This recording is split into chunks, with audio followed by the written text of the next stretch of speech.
Bonjour à tous. Bonjour à tous et bienvenue dans cette nouvelle séquence.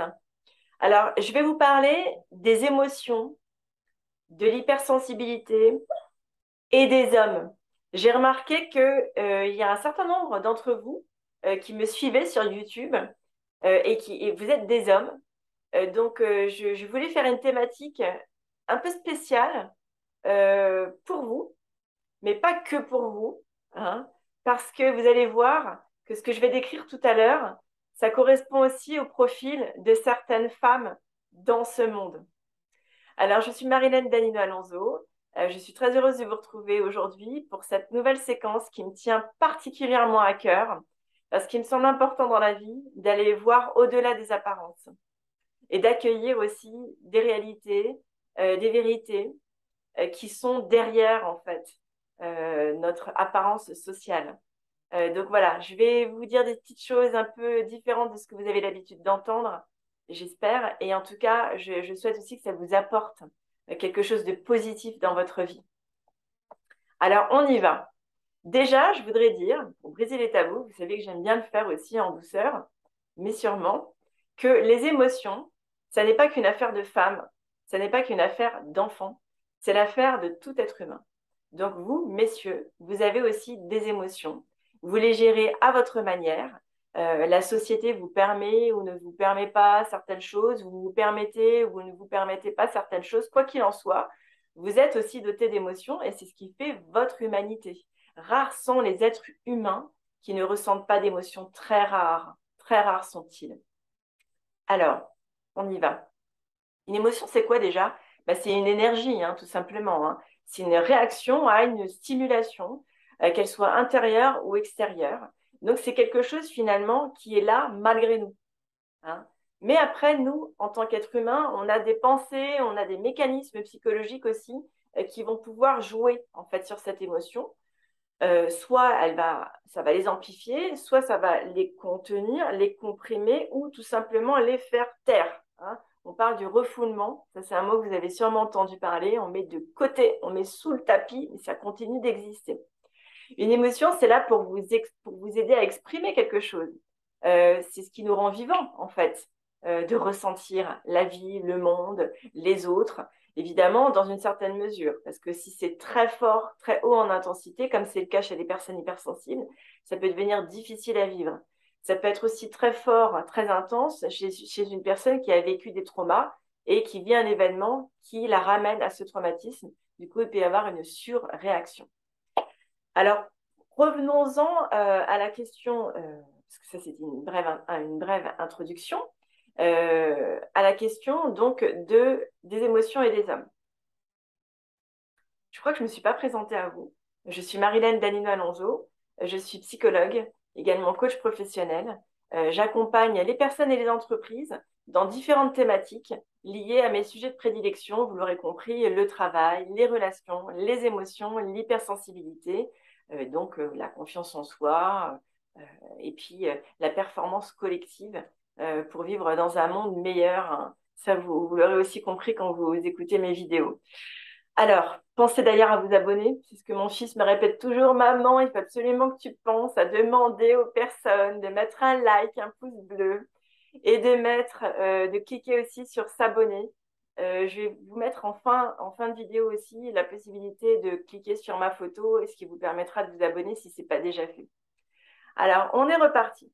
Déjà, ce que je peux constater dans mon expérience et dans mon métier, c'est que il y a beaucoup d'interdits, en fait, autour des émotions. Des interdits sociaux, des interdits éducatifs, des interdits aussi dans l'entreprise, et donc les jugements qui vont avec. Évidemment, si vous entendez petit, un homme, ça pleure pas, bah, forcément, vous allez être un petit peu déconcerté parce que si dans le même moment, vous ressentez de la tristesse ou une émotion tellement forte de colère qui vous donne envie de pleurer et que tout d'un coup, on vous dit ça, il y a un jugement qui vous arrête en plein mouvement, hein. C'est comme quand vous essayez de bâiller et que quelqu'un vous regarde et clac, ça bloque. C'est un peu le même effet. Donc, vous voyez, ces interdits, on peut les avoir aussi en entreprise. Par exemple, les émotions, en général, c'est pas très, très apprécié en entreprise parce que tout de suite, ça met les gens mal à l'aise. Une personne qui est très émotive, qui est qui parle beaucoup avec les émotions, qui est très expansive, tout ça, ça peut créer un peu un malaise et être mal accueilli.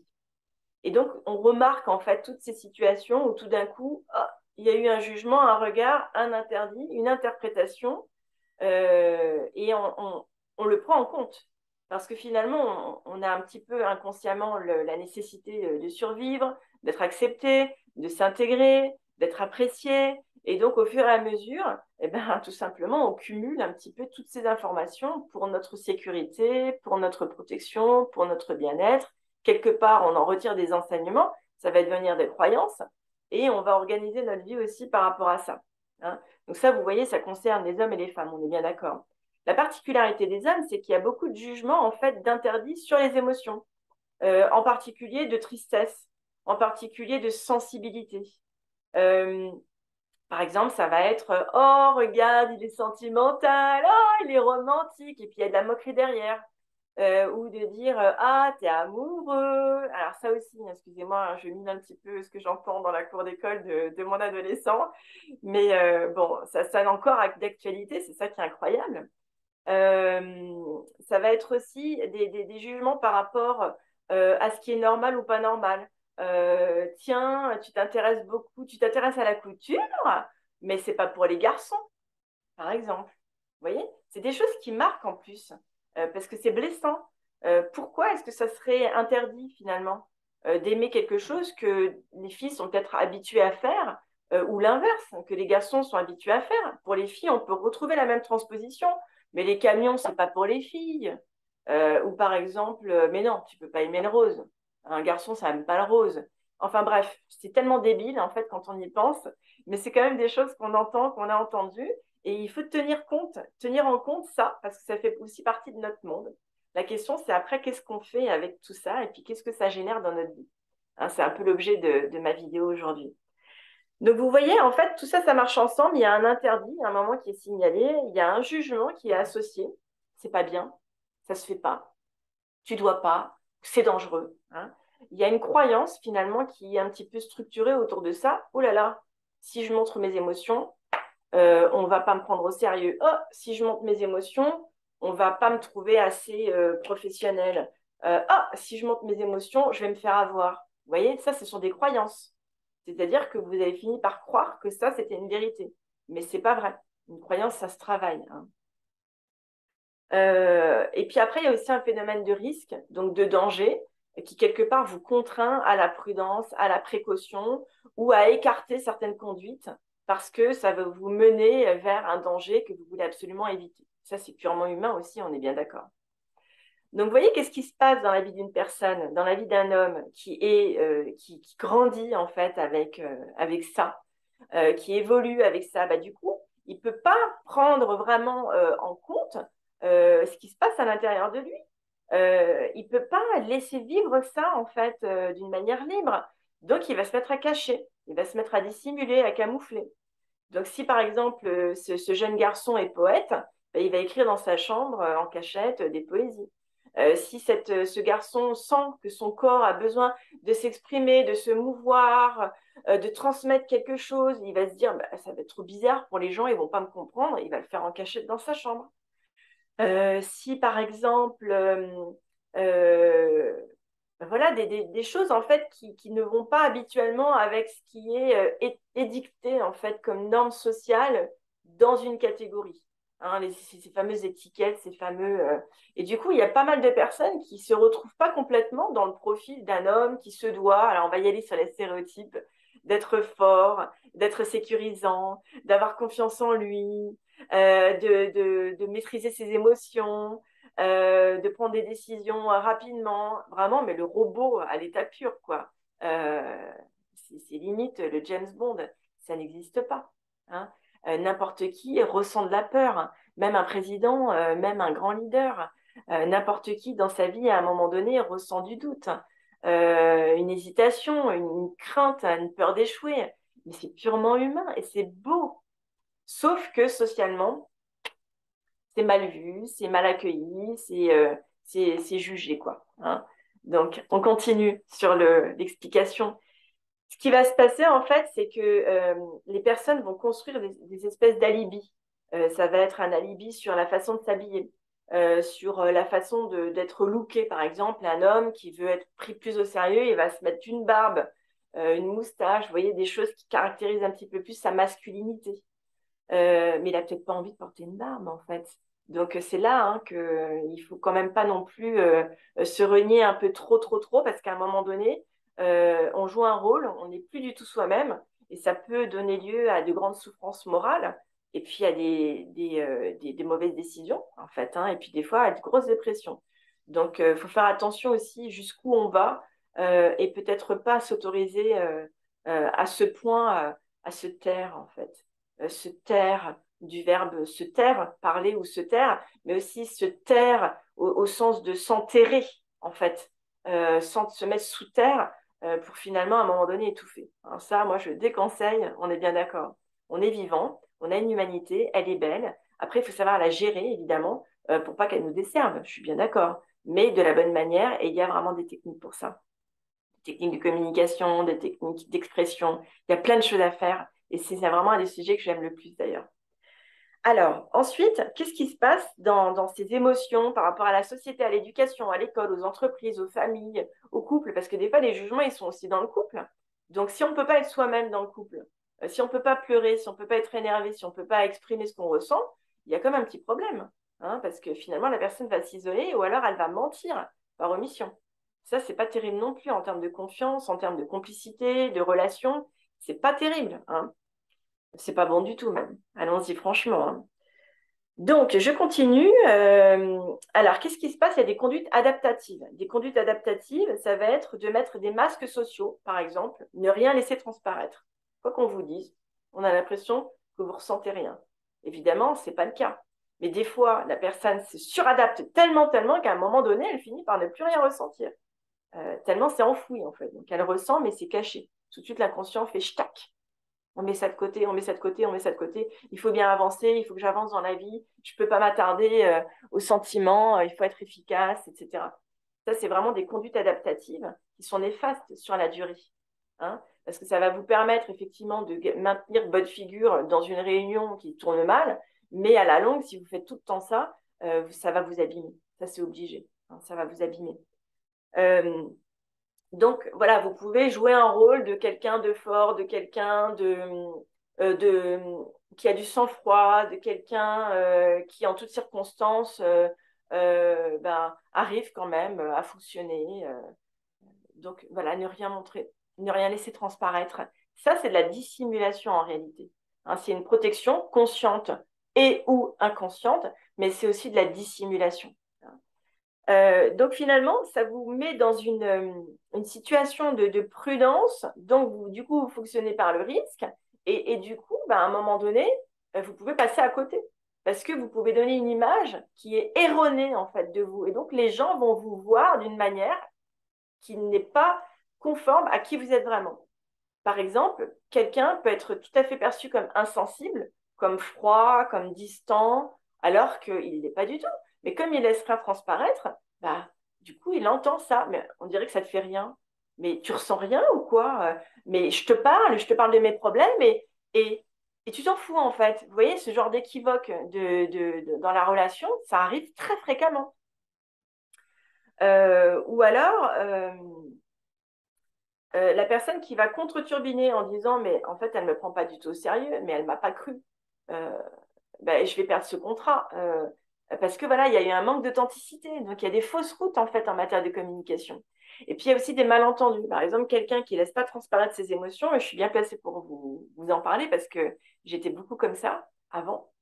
Eh bien, quelqu'un qui n'a pas cette liberté, quelqu'un qui se protège, du coup qui laisse rien transparaître, à certains moments, elle peut être perçue, alors tenez-vous bien, pour quelqu'un d'arrogant, pour quelqu'un de prétentieux. Mais alors là, c'est juste terrible pour quelqu'un qui est beaucoup, qui est sensible en fait, parce que c'est vraiment un jugement arbitraire là pour le coup. On a l'impression d'être complètement nié dans sa personnalité, dans sa personne, et puis on le prend comme une offense en fait. C'est très vexant. Mais pourtant, ça arrive. Vous voyez, cette espèce de contre-image, vous voyez, on a une image sociale qui ne correspond pas du tout à qui on est. Et là, du coup, bah, ça crée des impairs, ça crée des malentendus, des fausses routes. Et c'est tout un fatras parce qu'on peut faire aussi des mauvaises rencontres. On peut se retrouver dans des situations qui vont nous mettre en difficulté. On peut prendre des engagements qu'on n'aurait pas dû prendre. Et c'est toute une histoire après de se dépêtrer de tout ça. Donc, il vaut mieux être soi-même, être franc, sans forcément prêter le flanc, comme je dis souvent. C'est pas une histoire d'être totalement transparent, de tout dire, d'avoir zéro intimité et zéro pudeur. Pas du tout, ça je le dis souvent aussi. Mais il y a quand même l'art et la manière de pouvoir rester soi dans un monde bourré de jugements, bourré de stéréotypes et de préjugés, mais sans que ça nous fasse défaut en fait, sans se desservir. Voilà. Alors ensuite, ce que je voulais aussi vous dire, c'est que euh, attention à ces pare-feux, ils ont une utilité. Parfois, ils avaient une utilité dans le temps et ils ne l'ont plus aujourd'hui parce que vous avez plus de ressources pour vous imposer, pour être vous-même, pour donner votre avis. Et donc, il est peut-être temps de vous défaire aussi de certains masques. Le masque d'être gentil, le masque d'être la bonne oreille, le masque d'être la personne forte de service. Ça, c'est un masque social. Résultat, qu'est-ce qui se passe? Souvent, on vient vers vous quand on a un problème, mais par contre, personne vient vous demander comment vous allez, parce que de toute façon, vous êtes fort, vous avez besoin de rien, vous avez besoin de personne. Ça, c'est une fausse route, c'est un malentendu social. Hein. Et c'est votre attitude, quelque part, qui laisse croire ça. Donc, c'est pas toujours intéressant, parce que ça peut aussi vous isoler. Hein. Voilà, je regarde juste un tout petit peu mes notes, juste un petit instant. Donc, les conséquences de tout ça, très important, les conséquences de tout ça, de se protéger derrière un statut social, de se protéger derrière une image figée, de se protéger derrière une image lisse, d'une image à la mode, etc., c'est que finalement, vous n'êtes pas totalement vous-même, donc vous n'êtes pas complètement libre. Et à un moment donné, ça va venir toquer à la porte de votre conscient et vous allez vous sentir mal. Vous allez avoir l'impression que votre vie n'a pas de sens. Vous avez l'impression de faire semblant tous les jours. Vous allez avoir l'impression de mentir aux autres, de cacher qui vous êtes vraiment, de ne pas pouvoir dire vraiment ce que vous pensez. Tout ça, c'est super désagréable à vivre. Oh, c'est vraiment, mais rien que d'en parler, j'ai l'impression d'étouffer. Donc, waouh, non, non, non, non, s'il vous plaît, ouh là là, faites du ménage, faites du tri, parce que tout ça, ça vous empêche de vous épanouir. C'est tellement dommage, parce que c'est tout à fait possible de pouvoir transmuter en fait la situation et de tirer un avantage de votre histoire pour être plus authentique, mais sans vous mettre en danger. C'est pas du tout nécessaire de vous mettre en danger, de raconter toute votre vie, comme on voit beaucoup sur les réseaux sociaux. Euh, Quid de la question de l'intimité qui n'existe plus, on dirait. Quid de la pudeur. Beaucoup d'hommes, justement, ont de la pudeur. Ils ont du mal à parler de leurs sentiments. Par pudeur, par intimité. Moi, je trouve que c'est très beau, en fait, la pudeur chez l'homme, chez la femme, chez l'enfant. Et c'est quelque chose finalement qu'on a un peu oublié et qui semble ne plus toujours exister. Il y a aussi une chose qui handicape énormément les personnes et aussi les hommes, c'est de ne pas réussir à parler, à verbaliser, vocaliser en fait vos émotions, vos sentiments, ce que vous ressentez. Il y a des personnes qui ont un gros handicap par rapport à ça, juste parce qu'elles ne savent pas trouver les mots, parce qu'elles ne savent pas expliquer, exprimer. Ça, encore une fois, ça s'apprend. Hein. Il suffit de gagner en vocabulaire, de lire un petit peu sur les émotions, de voir si c'est ce que vous ressentez ou pas, pour être au plus près, au plus juste de ce que vous vivez, en fait. Parce qu'à force d'être interdit de vous exprimer, bah, du coup, vous ne vous exprimez pas et du coup, vous savez plus dire les choses. Et ce n'est pas un manque de volonté de votre part, ce n'est pas un manque d'authenticité, c'est juste que vous ne savez plus comment dire les choses pour être compris. Donc ça se réapprend. Il faut créer un pont pour vous réapprendre à vous exprimer de manière juste et judicieuse. Et puis, vous pouvez aussi avoir un problème de confiance en vous quand vous abordez la question plus émotionnelle, ce que vous ressentez, ce qui vous déplaît. Là, vous pouvez tout d'un coup vous sentir un peu moins en force. Et ça, c'est pareil, c'est quelque chose qui se travaille parce que, encore une fois, vous n'avez pas assez expérimenté ça. Donc, vous ne savez pas trop comment faire et vous n'êtes pas dans votre zone de confort. Et du coup, bah, c'est délicat, donc vous ne le faites pas. Et du coup, le problème traîne, traîne, traîne. Et puis, à un moment donné, euh, bah, ça peut vous faire vivre en fait des épreuves que vous auriez pu éviter. Je pense par exemple à des couples où les personnes ne se comprennent pas vraiment, ne s'entendent pas suffisamment. Et au bout d'un moment, il y a un gros clash et les personnes finalement se reprochent des choses et qui finalement arrivent, quand c'est bien trop tard, à se dire, mais pourquoi tu ne me l'as pas dit plus tôt? Vous voyez, des choses comme ça. Et c'est tellement dommage. Donc, vraiment, la prévention, c'est ce qu'il y a de mieux. On peut apprendre tous les jours, les uns des autres. Il y a des psychologues qui sont là, justement. Moi, j'en fais partie pour vous aider, justement, à apprendre tout ça, à verbaliser tout ça, euh, sans que vous soyez jugé, justement, dans un espace ouvert. Vous pouvez, là, pour le coup, être vraiment pleinement vous-même, quoi. Hein. Euh, Et puis aussi, ça peut générer en fait le sentiment d'impuissance dans certaines situations, le fait de ne pas savoir comment le faire, donc de ne pas le faire, le sentiment d'impuissance. Euh, Par exemple, vous voyez un proche très malade et vous n'arrivez pas à lui dire je t'aime. Et en même temps, vous avez envie, mais ça sort pas et ça vous fait souffrir. Bah, ça, c'est un sentiment d'impuissance, par exemple. Hein. Donc ça, encore une fois, travaillez sur vous parce que c'est trop dommage. C'est trop dommage. Hein. Et puis aussi la tristesse, du coup, la tristesse, le désengagement, la baisse d'énergie, de motivation, la perte de sens, tout ça, c'est des conséquences de tout ce que je vous ai dit avant. L'impression de passer à côté de votre vie, l'impression de ne pas être qui vous êtes vraiment et de ne pas savoir qui vous êtes aussi. Ça fait partie aussi des symptômes. Donc là, restez pas les deux pieds dans le même sabot. Hein. Là, vous mettez en route hein, et puis vous y allez pour guérir tout ça, pour transformer tout ça, pour en faire quelque chose de beau. Et une dernière chose que je voulais vous citer, et pas des moindres, c'est que ça suscite en fait énormément de frustration. Et c'est beaucoup le cas chez les hommes aussi en particulier. La femme va peut-être avoir plus tendance à être triste, à se sentir un peu incapable, à se dévaloriser. L'homme, il va avoir un espèce de bouillonnement intérieur qui va déboucher sur de la colère, voire sur de la rage. Et là, attention, parce que c'est le début de la violence et c'est pas du tout nécessaire de laisser ça courir dans vos veines, parce qu'il suffit simplement de prendre le temps de vous poser, de comprendre ce qui se passe en vous, de vous exprimer, et puis de changer aussi certaines stratégies dans votre vie pour ne pas vous retrouver acculé en fait dans des situations impossibles à vivre et pourtant que vous subissez. Hein. Donc, la colère, je ferai une vidéo aussi là-dessus. C'est bien au début parce que ça vous signale des choses, ça vous signale qu'il y a des limites qui ont été franchies, ça vous signale que vous êtes perdant, ça vous signale que vos valeurs ne sont pas respectées. Donc là-dessus, c'est bien parce que ça déclenche finalement une prise de conscience quand on regarde, quand on a ces clés-là de compréhension.